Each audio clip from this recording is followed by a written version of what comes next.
Good morning, good afternoon, good evening, wherever in the world you are.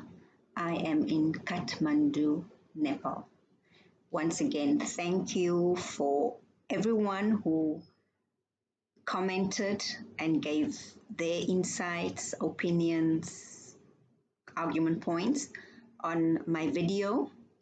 I will link that video down here again below so that if anyone doesn't know what's going on, the link will be below. And also, I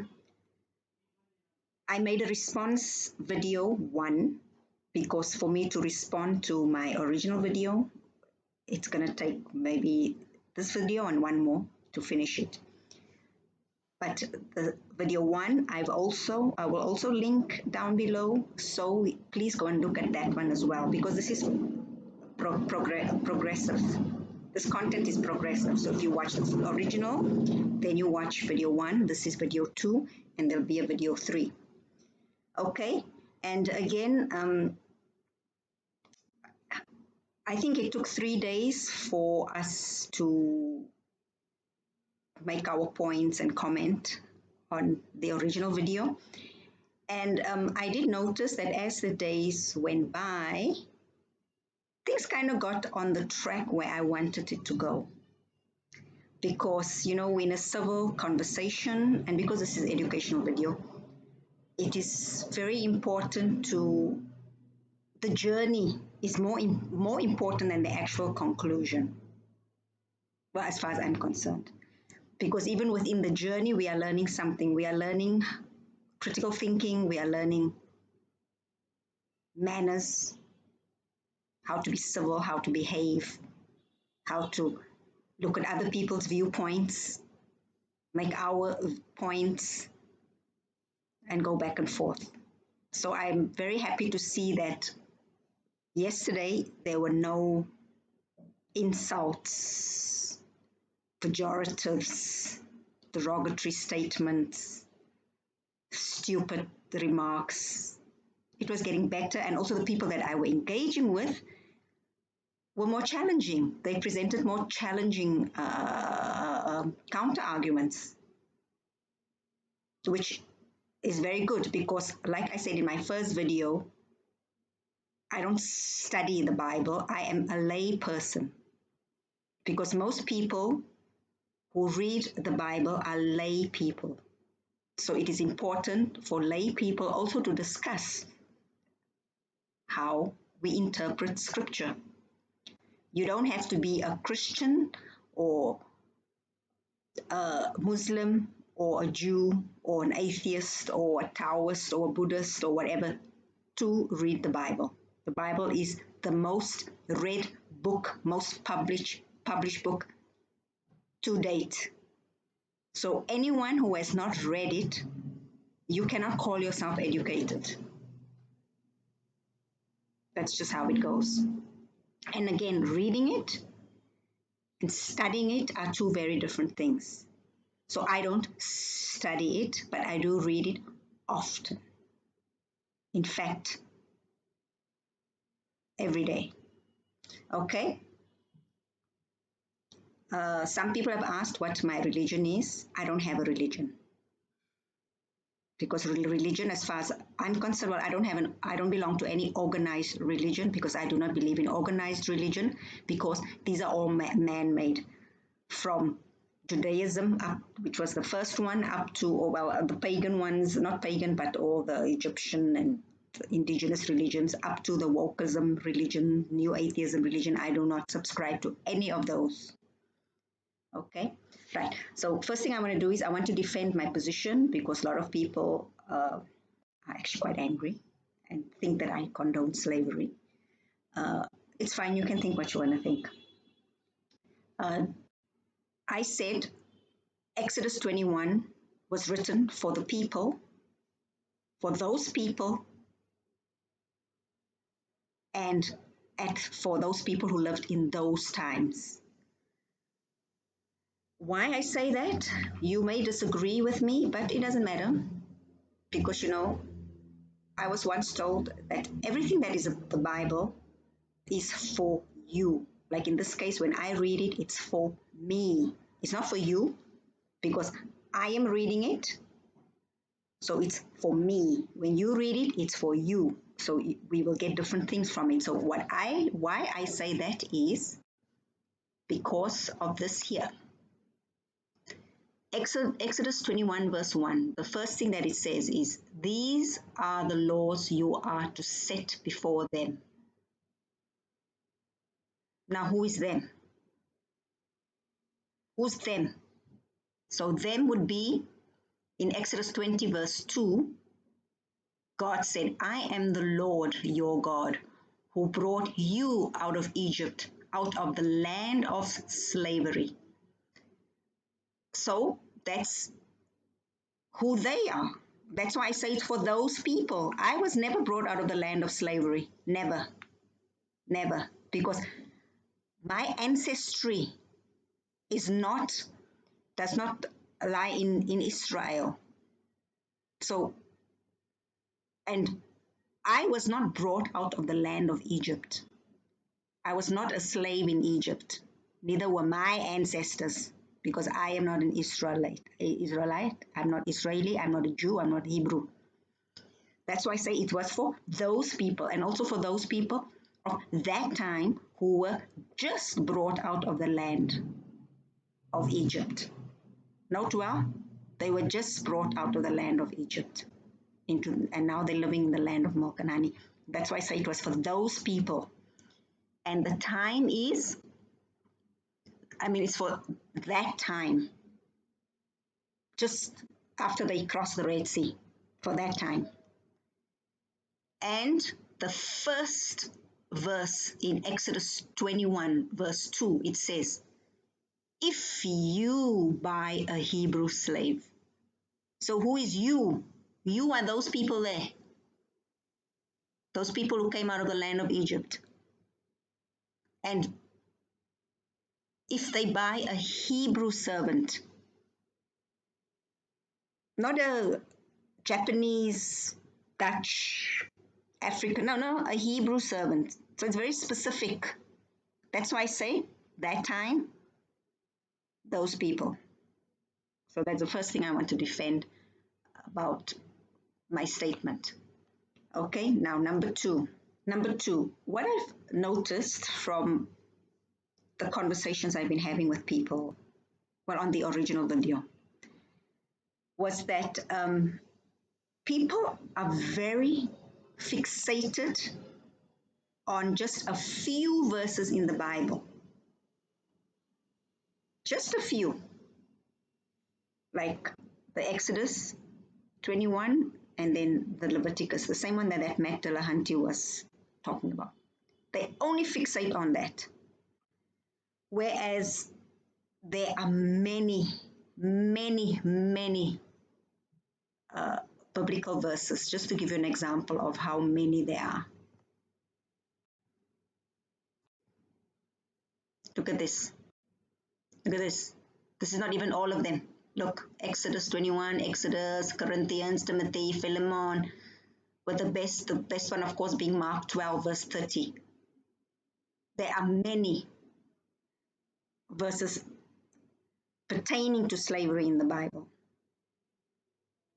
And the majority of them are anti-mistreating of another human being. But no, we don't focus on these. No. We don't. Well, I do. A lot of you don't. You're just so fixated on the few that you misinterpret to begin with. And that's where the problem lies. But we'll get to that later. But I guess it's a case of how we see things. It's like even when we look at human beings, some people will see a human and their main focus is only on the bad qualities in that human being. Others will try to focus on the good qualities. So it's the same, I think, when people read the Bible. Some are just there to look for bad things. Some are just there to look for good things. Some are just there to look for the bad in things, and some are just there to look for the good in things, which reminds me of that old Native American quote. I don't know it verbatim, but it's something about that every person has two wolves within them. And the wolf who you feed, who you decide to feed, is the one that wins.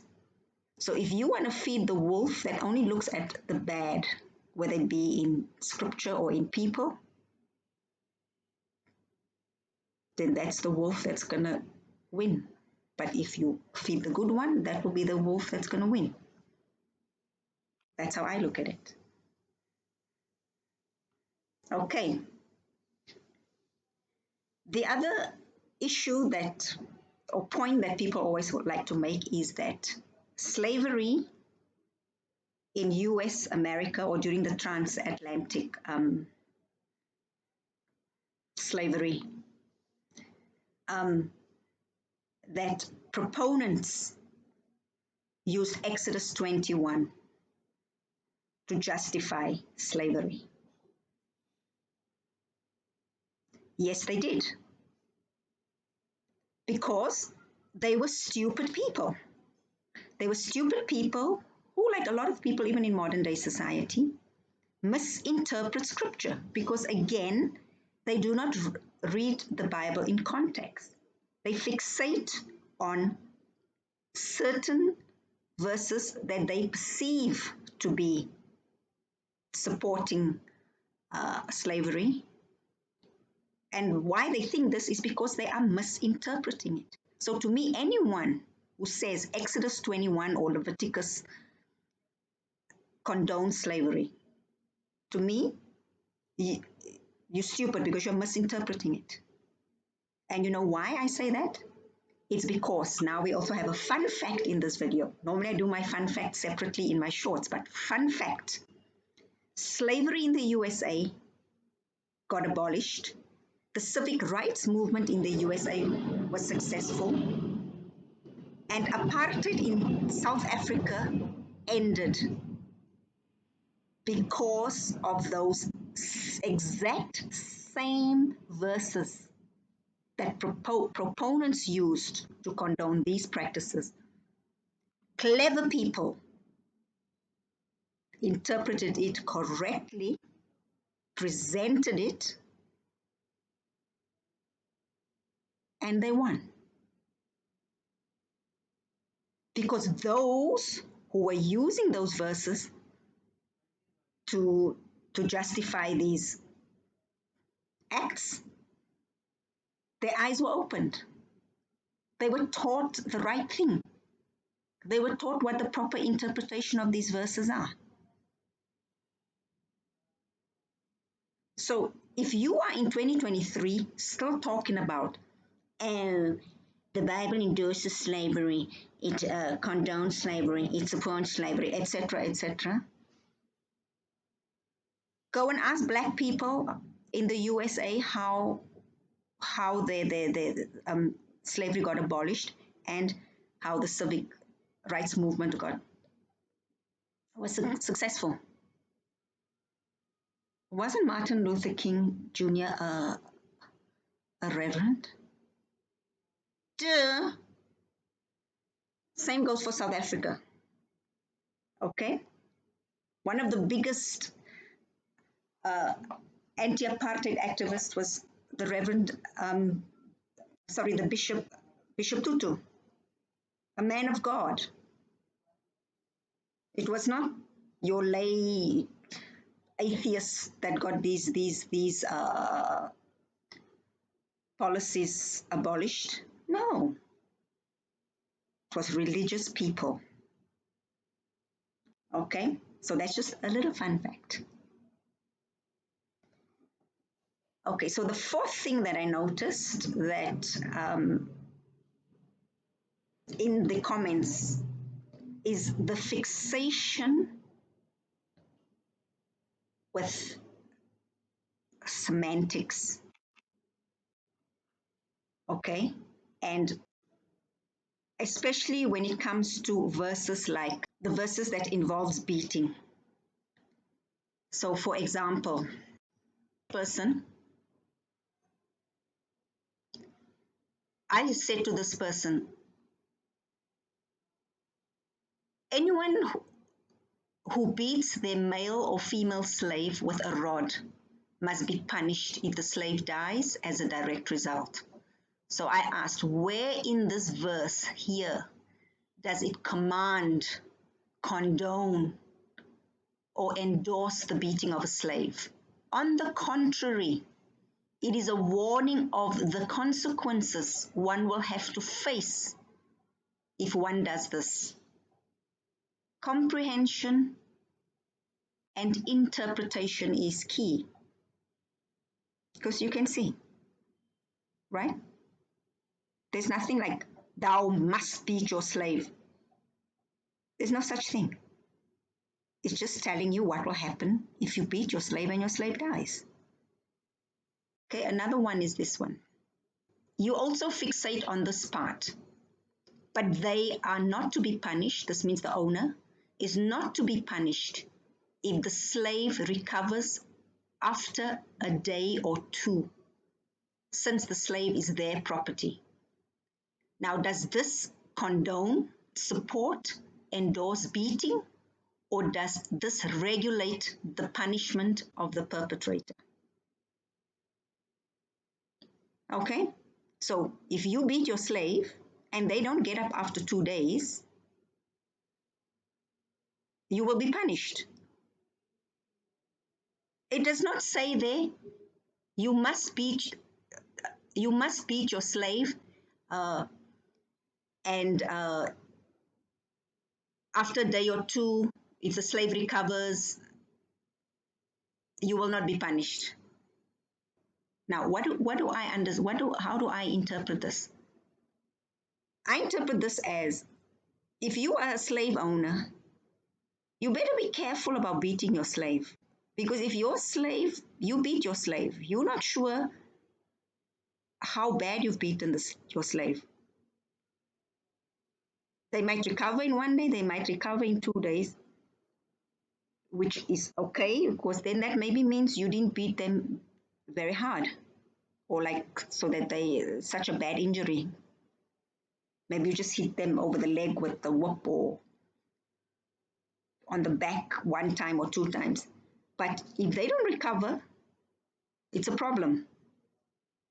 Now, if you are the slave owner, you're going to be worried about this, because you don't know what kind of a person your slave is. Your slave might be that kind of person that knows this is my way out. So even if you just tap him on the head, he's going to fall down and he's not going to get up. He'll be down there for 3 days. So this is putting responsibility on anyone who wants to beat somebody. It's saying you better be careful, because you might be thinking it's nothing, because as long as I don't hit them hard enough, things will be fine. But you don't know. You don't know what that person you are hitting is thinking. That person might be thinking, yeah, this is my opportunity here. So I see this as a deterrent. I see this as a deterrent.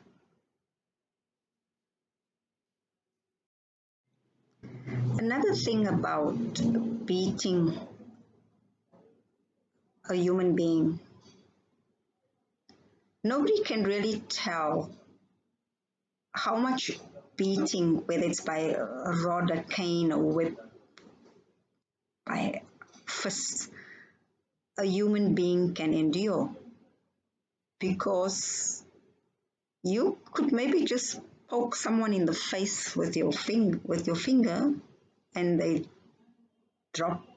can drop dead, because maybe on the way down they hit their head on a rock. Or you could whip someone just once across the back and they have a heart attack, and then they just die. Another person, you can beat them and keep beating them for 2 days, and then they're fine. So I would think it would be quite a deterrent, contrary to what many of you other people think. For anyone to not be concerned about this, like the slave owner, he would have to consider that he could be hitting this person, but you don't know how much this person can endure, because every person is different, everybody's body is different, and especially in those days, I don't think they knew about brain aneurysms and cardiac arrests and sudden death syndrome and all this kind of stuff. They don't know. You might just hit someone 3 times and then they start vomiting, and because you don't know, because maybe a blood vessel burst in their head, and the next thing they are dead. Whereas someone like Jesus endured 40 lashings and he still managed to carry a cross on his back. So you see, some people have better tolerance than others. And I would think, even if this law, if it was legal for a slave owner to beat a slave, they would have to take this into consideration. One lash could kill the slave. So best not do it. And like I mentioned before, if I was a slave, because slaves would know this law, I would just stay down. I would stay down. Because even if there's no punishment after I get up after 3 days, that owner would know this person's tolerance and endurance for the threshold is very low. So best keep my hands off this person. But what I really like about this law is that it makes one think. It makes one aware of one's actions, because it's not as simple as it seems, like everybody that's answering me in the comments seem to see. It's a very deep understanding of the human condition. And everybody is just looking at it at a surface level. That is why I hope for the next video I get people who are a little bit more deep. Not deep, not this shallow stuff.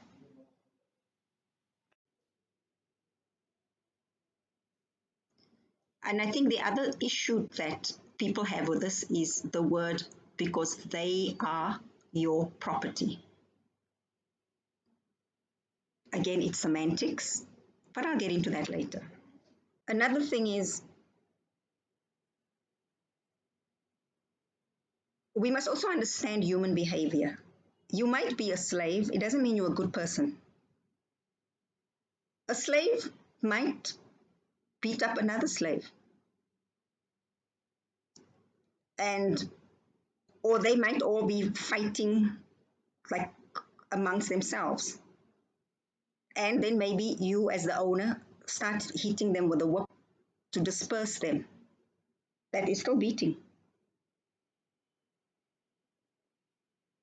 Should you be allowed to beat them if they do that, to break up the fight? Who knows? Depends on the situation, right? So in this situation, how else are you going to get them to disperse? You don't have rubber bullets. This is not 2023. Okay, you might hose them down, but I don't know if you have a hose nearby. And in those days they had hoses. So let's imagine you are hitting them. Just like choop, choop, choop, choop. And then they start dispersing and then they stop fighting. Or the one that 6 of them were hitting one, they leave that one alone. So should the slave owner be punished for beating the slave? So you have to look at it as a human being. In a human situation, things happen. What if a slave rapes another one? What is the punishment? What would be the punishment? Or while he's busy raping her, the owner comes and hits him like, get off her. Is that bad? Or should he first leave her, let him rape her, finish, and then when it's finished, he's like, oh, you shouldn't do that. You should just, should be nice. That's it. And just, there's no punishment because he's a slave, Slaves can do whatever they want. Does this mean I'm endorsing slavery? No, I'm talking about human behavior. There could be many reasons why a slave owner is beating his slave. There could also be the very bad ones, the ones that we always think about, that we see in movies. There could be those. There could be those. But there could be others where maybe the slave is supposed to be the caretaker of the baby, of the slave owner, and murders the baby. And then what? What do you do? Again, I am not endorsing slavery.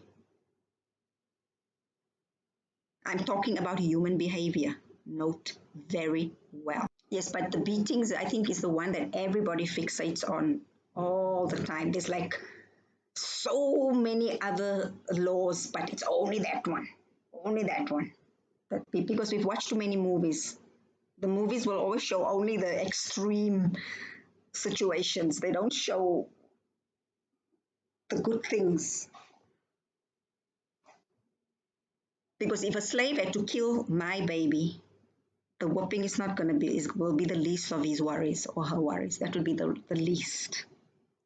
Or beating would be the least. I can tell you that now. And I'm sure most of you would agree with that. The next issue that I noticed people kept bringing up is it's a semantic issue. Okay, the language that is being used. Now, I know language, especially these days, is so sensitive. It's not like in my days, we used to have a sticks and stones can break my bones, but words. And you'll know that one. Words will never harm me. So, but now we're living in the modern era, and people are very sensitive when it comes to words. Extremely sensitive. So the first word that I noticed a lot of people had issue with is the word property. Property is a noun, and it means it's uncountable, and it's a thing or things that are owned by someone, a possession or possessions. Yes, it's a thing. It is not a person. So the issue that most people have is that when you use the word property, it means a thing. And a human being is definitely not a thing. I do agree with that. But if I'm trying to keep an open mind and maybe apply a little bit of critical reasoning in this context, does property in this context, doesn't it mean more of your responsibility? Like the slave is your responsibility. They are under your care. This is how I see it. I just see it as responsibility. Then the next word that people have a problem with is the word bequeath. So with this word, what does it mean? It's a verb. It means to say in a will that you want someone to have your property, money, etc. after you die. So there that word property comes again. And the reason this comes up is because one person said this to me. Can you bequeath your husband to your children as inherited property and make him a slave for life, as explained in Leviticus? No, of course not. I thought you said you read this book. Yes, I did read the book, because how I interpret this is like this. Can you bequeath your husband to your children as inherited property? Okay, I think that doesn't make sense, but let me explain how I did do this. Well, how I did bequeath, if I use the word bequeath, and what property means to me. So to me, as far as I'm concerned, my husband and my son, my property. And you know why I say that? Because when it comes to my husband, his smile, his charm, his body, his humor, his time, even the money he earns, his attention belongs to me. He is mine, and I have a legal document that says there that he is mine. I had to sign it in front of a judge and in front of 2 witnesses. Proof he is mine. And all those things I mentioned about him, he cannot be going outside there and sharing all of that with other women. Because as far as I'm concerned, he is mine. Now, if you other women are okay, with letting your husband sell his body on the sideline or go out with other women and finesse other women and take them out and what have you, fine with you. As far as I'm concerned, if I could take a rubber stamp and stamp my name like this on him, label him, that is my property. Again, because I said when you read the Bible, you read it for you. So I'm reading it for me. Same with my child. That is my property. It is my most prized possession. I am responsible for everything about my child, especially when he was under 18 years old. And not even the government has the right to come and interfere. They can only interfere if there is abuse. But if there isn't, there is nothing they can do, because it is my property. Of course, you might be different. You might be okay with the government. If your child says, oh, I know I'm a boy, but today I want to be a girl, it's okay that the government can come and cut all his things off and make him a girl, and you'll be okay with it. Me? No. It's my child. I will make that decision. So you see why I would have a different opinion about things than you do, because for me, property is not a bad word. It's not necessarily a bad word. The other thing is, when she said about the bequeath, about would you bequeath, you have to pass your child down to another person. So bequeathing, let me tell you, I've done that. Again, bequeath, what is the definition of bequeath? Bequeath is just, it's again, property and things. And since my child to me is my property, I did bequeath him to my brother in the event that something had to happen to myself and my husband. This was when he was a minor. If we had to die, my brother would have the right to take him and to raise him as his own. So I bequeathed him to my brother. I passed him as inheritance, because it would be inheritance because it's my bloodline. I passed him down to my brother in the event that I die. So again, it's semantics, it's personal, it's how I read the Bible and what I get from it. You might be getting something else, because again, We are all feeding different wolves. You see how it comes in a circle, comes around in a circle? Right. Now the next word, again under semantics, that I saw people fixate on is because I said, when I look at the slavery laws, especially Exodus 71, I say Exodus 20, to me it's something like labor laws and employment laws. And I know I'm right about this because I've spoken to people who actually make employment laws, Employment Act laws and labor laws, and who are human resource people. They work in that industry. They said, yeah, it's same thing, different flavor. Same thing for different times. It would be the same. So let me look at what is the definition. So this is the Oxford Dictionary definition of employment. Employment is uncountable or countable work, especially when it is done to earn money, and it is the state of being employed. Now, in modern times, we use money. In olden times, people would work and they get cattle, food, accommodation, clothing. It was a barter. I come and clean your garden, you give me a meal. I take care of your crops, you give me shelter. I groom your horses, you clothe me and feed me. That's how people made money, and especially in when it comes to poor people, because poor people don't have a lot of bartering power. They don't have resources. Their only resources is their time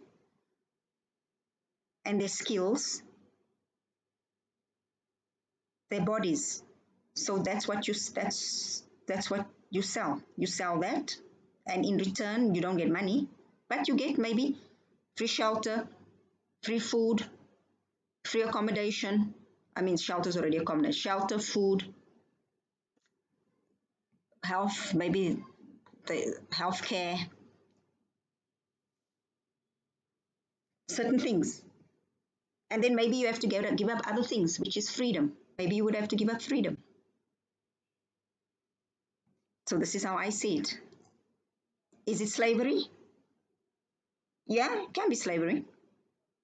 But it can also not be slavery. If you're doing it voluntarily, it's not slavery. If you're doing it involuntarily, it's slavery. Like if I had to tomorrow have no money and there's no way I can eat, I'm going to be forced to go and work at Starbucks, which to me is my worst nightmare. So to me, that would be slavery, because I am being forced to go and work there. My circumstances are forcing me to do that. So again, semantics, interpretation. Which wolf are you feeding? Now I want to come to the one that causes a lot of issue. Although some people, not on this video that I made, but I was commenting on a different video, and actually there, I'd say 80% of the people, we were on the same boat. We all understood indentured servitude. Now, what is indentured servitude? Indentured servitude is a form of labor. Labor should be spelled L-A-B-O-U-R. Take note. In which a person is contracted to work without salary for a specific number of years. The contract, called an indenture, may be entered voluntarily for purported eventual compensation or debt repayment, or it may be imposed involuntarily as a judicial punishment. Now, this is from Wikipedia. Okay. Now, I will link links down below of Jewish historians and authorities on the Torah and biblical slavery, Hebrew slavery back in the day, where they talk about all the types of slavery that there was going on at that time. And the most prominent type of slavery that was happening is the one that is called indentured servitude, which is this the one I read out now. Indentured servitude. It's still slavery. Well, as far as I'm concerned, it is still happening today. It is legal today, which means slavery is still legal today. But again, it's the semantics, it's the interpretation.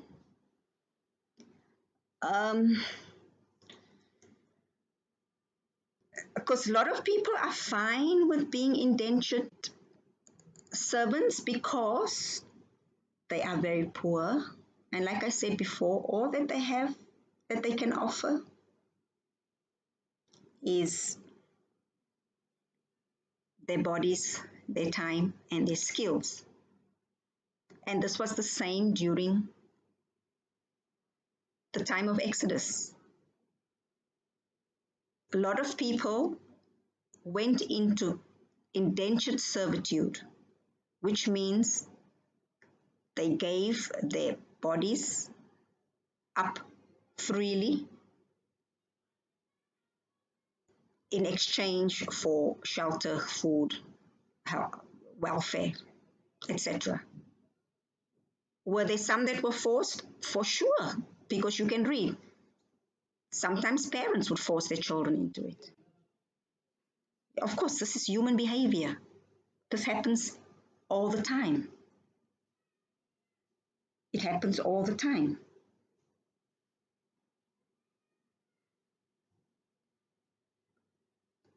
Was God supposed to say to them, stop this, you cannot do this? It is like most people want. It is wrong, don't do it. Yeah, he could have done that. He could say, there's no more slavery, it is wrong, it's abolished. If you do it, you will blah blah, you will burn in the fires of hell. Yeah. But then, as a Taoist monk told me once, he said, the God of the Bible is a Taoist because the Taoists know the Tao. And to walk the Tao, you have to meet every person where they are and not where you want them to be. So where were these people at that time? They were not at a state where you can say, this is wrong. Yeah, it's wrong, don't do it. So then they just don't do it. And then everybody starves. But I mean, some people are okay. They'd rather have people starving than making this arrangement like, okay, look, I just need a house, I need food, I need my children to be taken care of. Can I come and work for you? Can I clean your kitchen? Can I water your plants? Can I take care of your crops? Can I take care of your cattle? And then in exchange, of course, I know a lot of you are against that. You don't want that. You'd rather have everybody just stay at home and starve to death because that's the wolf you are feeding. God was not feeding that wolf. God feeds a different wolf. But I don't want to get too deep with the Tao because I can see nobody that I was speaking to is ready for such a deep conversation. Maybe as we go along, we might get there. We might get there. Why I say I don't want to get into it because if people can't even watch my first video, which was so short, the original video, to the end, it's a lost case. And the fact that people cannot understand the golden rule and think that this rule encompasses everything that is good for humanity. They can't even grasp this. So this to me is like, there's no hope. Okay, so I'm just going to read examples of modern day slavery.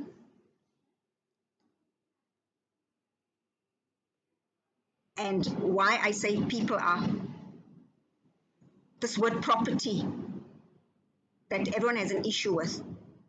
Actually, we are all property to somebody, all of us. We are property also means something you own, something that belongs to you or that belongs to someone else. All of us belong to somebody and owned by somebody. So let's say in the workforce, I'm just giving a few examples. Maids, semi-skilled laborers and skilled laborers, especially those who go to countries like Malaysia, Singapore, the Middle Eastern countries. A lot of them are now going to Europe, where they go and they get paid very minimal wages in return for their services. So example, maybe they're supposed to earn $1,000, but they only earn $200 a month. They're supposed to earn $1,000 a month, they earn $200 only. Because in return, their owner, which is their employer, same thing, employer, owner, let's look at the semantics there. In return, they get return air ticket, free lodging, free food, free healthcare, maybe one day off. Their passports get taken away from them, and the contract is maybe 4 to 7 years that they have to work in that country. As example, a maid or a construction worker, right? That's indentured servitude. But it can also be, for some people, it could be slavery, because what freedom do you have? You don't have your passport. You're only allowed off one day. How much can you do in that one day? And you are not free, because even if in that one day, you're not free to on that one day go and work for somebody else. That maid cannot go and work unless the owner allows it. But generally, that maid cannot decide on Sunday she's going to go work for somebody else. Even if she does, the owner will get into trouble, because the owner is not allowed to let the maid work for other people, because that is the law. So the owner is the owner, the maid is the property of the owner, and the owner is the property of the law, which is the government. So semantics. Okay. Then you have even expatriates. They get, example, 4-year contract, they get big salary, they get many perks, free housing, the children get free schooling, a lot of perks. These are normally people who go work in another country. These are always very highly skilled people. But again, what freedom do they have? They can only work for that company for that 4 years. They can't suddenly just decide, well, I'm going to work for this company, but on the sideline, I'm also going to work for this company. And then maybe Tuesday and Wednesdays, I feel I'm not going to go to work because I don't feel like it. No. Tuesday, Wednesday, whatever, you have to go to work, because you are owned by that company. You are that company's property. If you do something wrong in that country, that company has to come and bail you out. So, what is freedom? What is property? What is slavery? Same. I'm in Nepal. There are a lot of European and US volunteers here. Even they say they are indentured servants, because they are volunteers. They volunteer to teach English. So in return, they don't get any salary. They only get lodging, 2 meals. That's it. They don't have freedom to go and teach in other places. They can only teach at that school. Oh, and they get work permit. Sorry, that's the main. Oh, sorry, that was the biggest thing. You get work permit. And when you have work permit, that is the sign that you are owned, that you are the property of somebody. Yes, so they get work permit. Because they have this work permit, they are not allowed to work for anybody else. They are owned by the NGO that they're working for.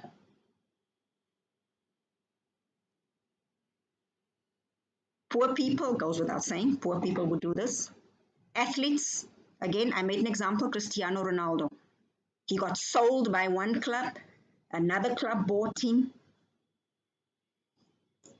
he's limited, his activities are limited. He cannot just go motorbike riding and paragliding and all these dangerous sports, horse riding. It's in his contract, it's not allowed because his body is his tool. He cannot do all these things. He's not free to do all these things. So then he has no freedom. He has to keep his body in shape. If his body is not in shape, it's a problem. He's not free to just eat whatever he wants. Same with models, same with dancers. You cannot eat whatever you want because you have to keep your physique in shape. You have to work out X amount of, of days in the gym. You have to score so many goals. Your performance must be there. You must perform. You don't perform, they can kick you out. You are owned. Cristiano Ronaldo can't decide today he's going to play for this club and then tomorrow, because he feels like it, he's just going to go play there and then come back again here. No, he's owned by that, and it's there is really selling and buying of a human being. And oh yeah, but he makes millions. Yeah, he might make millions, but he doesn't have freedom. He can't do what I'm doing. I've been traveling the world for 9 years on a motorbike and in a car. He can't do that. He doesn't have the freedom to do that. Even if he wasn't working with all his millions, he cannot do this. He's too famous. It's not safe. So he doesn't have that freedom that I have as a nobody. I can just go anywhere, nobody cares. His life would be in danger. So are we slaves? Who knows? You tell me if we are slaves. What about soldiers? Soldiers are the property of the government.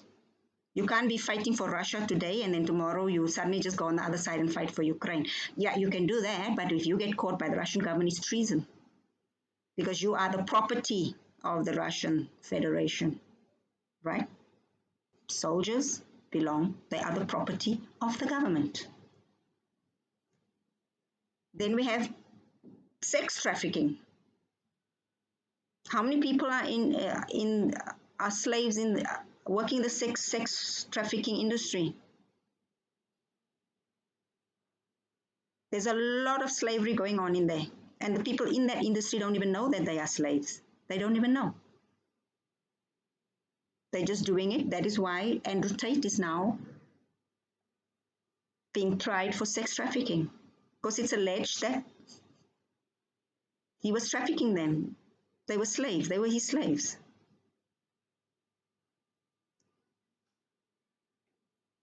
Okay? Same with human trafficking. How many people are being trafficked over the Mediterranean Sea from Libya to the west? They trafficked all the time. It's another form of slavery. Okay, I think this video has gone on for too long, although it's not really. I need to bring it to a conclusion, but because the next part is really the important part that I want to talk about. It's about the immorality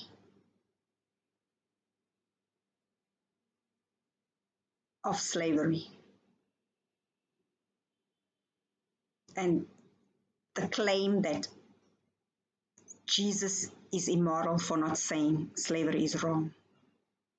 But I think because this video is very long already, I'm going to have to finish it here. But what I want people to think about is think about yourself first. You are so focused on something that happened to people that some of you don't even think existed. And these laws were written and given to these people by somebody that you don't even exist. So that's a moot point to you then already. But for those who believe that this did happen, these laws were passed down, and by a God that you believe did exist, you sit back and, like they say, put yourselves in the shoes of those people who were living at that time. What was life like for them? And then also think about your own life, about how different is your life from theirs, and the times that you lived in.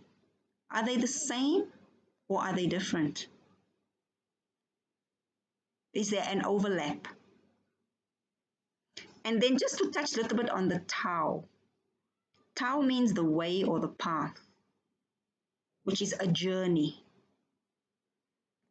Do you think that psychologically, people in those days, were they, when you look at this path, they were on this path from there to where we are now.